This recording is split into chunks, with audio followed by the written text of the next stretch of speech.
Right then, this is a quick walk around video, and this is for an absolutely beautiful looking Honda CR-V.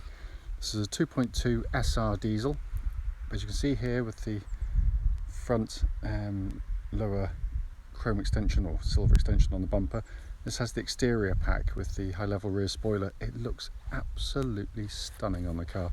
It means the car isn't necessarily going to be the cheapest 2.2 diesel in the country, far from it, but given its condition and the look of the car, it certainly merits 6. It looks absolutely superb, and it's subtle, it's not over the top at all, but it just adds a real substance to the look of the car. So to go around the car as I always do, front of the car, lights and lenses are completely clear, intact, front bumper really clean, as is the bonnet of the car. For a car that's done 98,000 miles, it's hard to believe it's done the miles it's done, in all honesty. If I come around to the offside, driver's side first, it's absolutely smooth and the panel work there, absolutely superb. Offside front alloy, clean as a whistle. And come down the flanks, really good. But there will be, obviously with the miles, there's going to be some light marks, but most of which I can see should just buff straight off. They're ever so light. Offside rear alloy, really good. And probably my favourite angle with the exterior kit on is from the back here with the high level spoiler and the silver trims at the bottom. It's subtle, but it just adds a real substance to the vehicle, as I said. Come around the back of the car, again all very, very clean and tidy.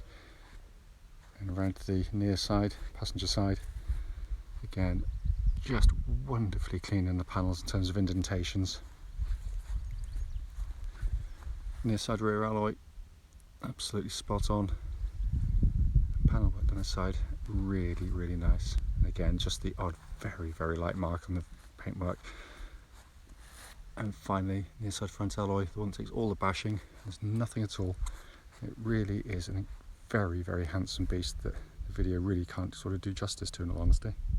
So coming into the boot area now, absolutely enormous boots on these Hondas with the quick release rear seats, and it's been kept wonderfully well when you consider the age and mileage of the vehicle.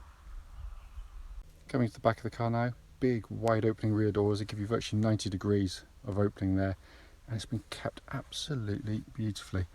Most CR-Vs, like my own, are used with sort of for family use, kids in the back, and they pretty much destroy the interiors, but this is absolutely superb, and half the leather looks absolutely fantastic on these cars as well. So come to the front passenger door card, again absolutely wonderful condition. Footwell area is all really clean, and front passenger seat there again really, really clean and tidy. So finally, driver's door card, again absolutely wonderful condition, no sort of nasty ring marks or otherwise. Footwell area is all very, very good. In the driver's seat, the one takes all the bashing, and for a car that's done for the age and mileage, it's in really, really good condition there. So set inside the car now, engine's running through this section so the dashboard can be seen illuminated, which looks absolutely as new. Pop up there, put it into reverse. Yeah, that lovely clear gridded parking camera fitted to standard on these cars, which is supplemented by the front and rear parking sensors, which all work perfectly. But it has been kept wonderfully well.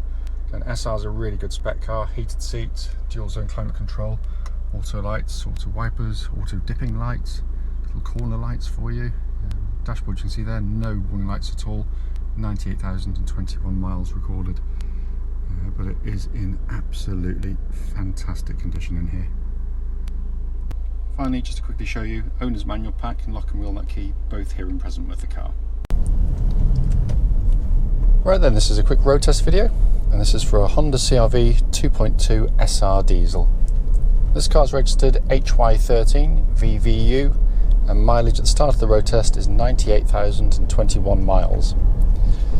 The reason we do these videos essentially is so that if anyone's looking at this car in an advert online, they actually get to see that very car in operation, which we feel is really important. We know to our cost just how frustrating it can be to go and see a car and travel a long distance only to get there to find out that it's got a fundamental issue which shows up on test drive, which you should have been told about basically, because the car can look great in the description in an advert, but But in reality, sorry, it's one of these annoying speed alarms, which I'm going to try and turn off as we're going along.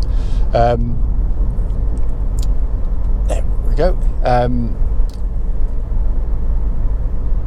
And it's just really annoying that, you know, it can look grand in the photographs, and then only to get there and find out that, you know, it does have these issues. So that's why fundamentally we do these videos, just to make absolutely certain that, you know, there is nothing like that on the car, or if there is, you get to know about it before setting off.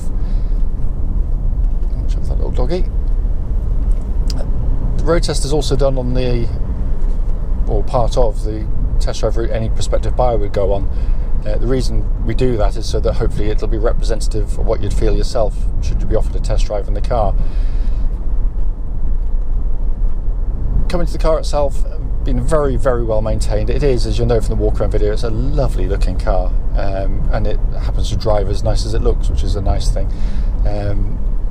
It certainly doesn't feel like it's done the miles it's done, because I couldn't differentiate between this and one done 20,000 miles in the way it drives. It feels that tight and crisp to drive.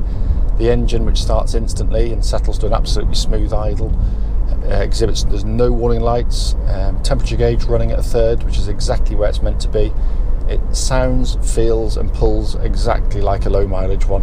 It's amazing the engineering that goes into these Honda cars. They do this stuff brilliantly well.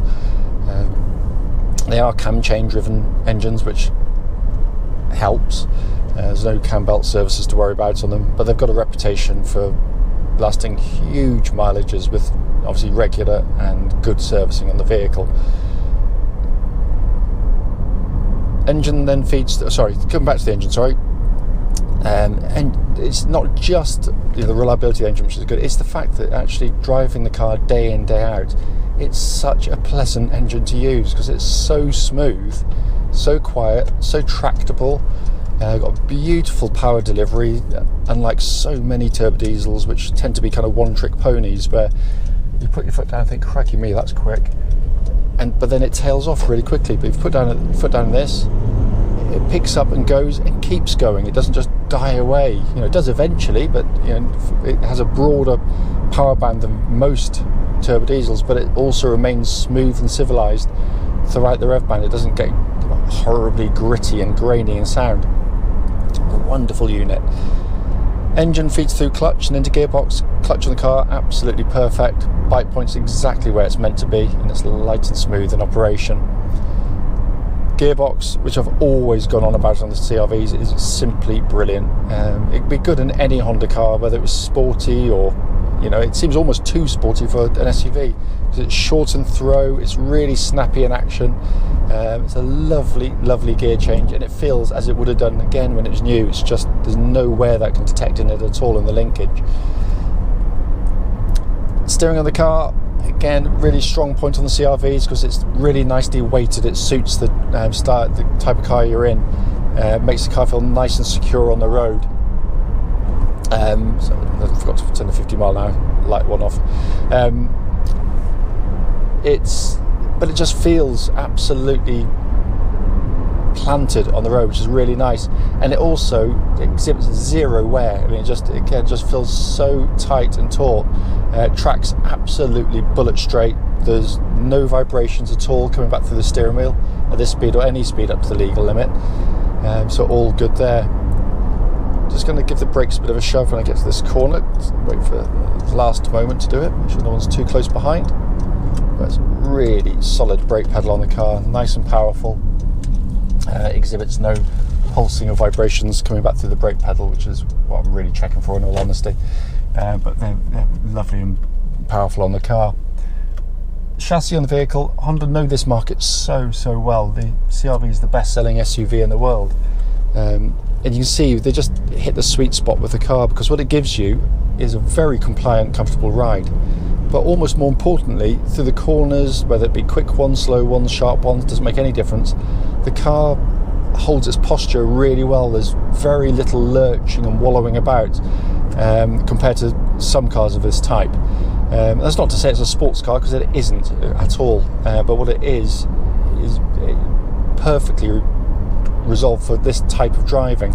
And most important people in these cars actually the passengers, because they tend to be not looking ahead or head down in a book or an iPad or something, and so they're not anticipating what's coming up ahead. So as soon as you start getting the car swaying and wallowing about, then of course you get travel sickness, which my kids are really prone to, and they don't suffer in these at all. So it's a really good sign. There's also no nasty noises, no clonks, nothing at all coming from underneath. It's all exactly as it should be. Coming inside the car, in terms of the interior, just a lovely interior to sit behind. Really beautifully built cars. Hard to believe with 98,000 miles on the clock. No noise, literally not a buzz, a creak, a groan, nothing from the interior. They are beautifully made, and I've always said this in the videos because it really frustrates me that motor magazines, they always pick the same candidates when they're brand new, of course, and given to them as being build quality right up there. Hondas, of course, yeah, they're nicely made, but they've got little hard plastics and this kind of stuff. No, that's soft touch there. Yes, that's harder stuff there, but they bolt it together beautifully. It's easy to keep, it's easy to clean. It's what build quality actually is, not when they're brand new. Because it really does frustrate me, because these in the real world of owning a car, are probably the best built cars in their class, without a shadow of a doubt. All working perfectly in here, by the way. Dash design's really simple to come to terms with, because it is a highly equipped car. You've got dual zone climate control system, which pumps out absolutely ice cold air, by the way. All working perfectly. Switch gear's got that lovely actuation to it as well. And as I said, all working exactly as intended.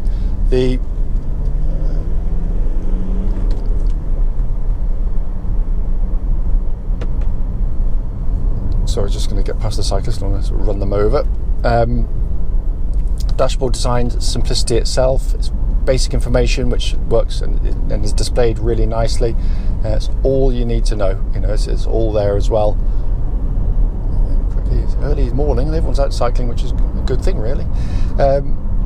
Steering wheel, small in hand in diameter. It feels absolutely fantastic because it makes the car feel nice and manoeuvrable, unlike some of these big steering wheels you get on cars, and it feels like new in hand, and it's all working perfectly with the HFT and the cruise control and various other functions there.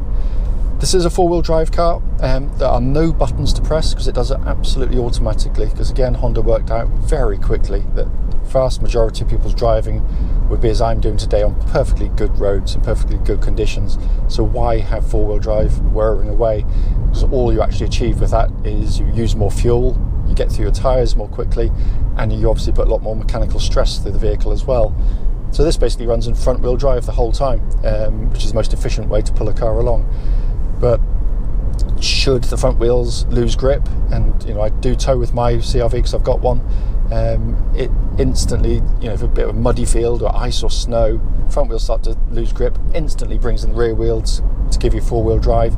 It's seamless, it's brilliantly effective, and it's superbly reliable as well, because we've been selling Hondas for over 2 decades now using this four-wheel drive system, and never so much as put a spanner on one of them. So it is, by its simplicity, it gives it its reliability, of course. As I said at the start of the video, it's here just to show you the car in operation. This car drives absolutely beautifully, and I'm not just saying it, it's not just sales spin, it is absolutely true, because it feels and drives as new. And if someone comes and can feel different to that, then I'll stick my hand up and apologise, but I've been driving these for years. I've got one myself, and this is a very, very fine example of one. Any questions, don't hesitate, do give us a call.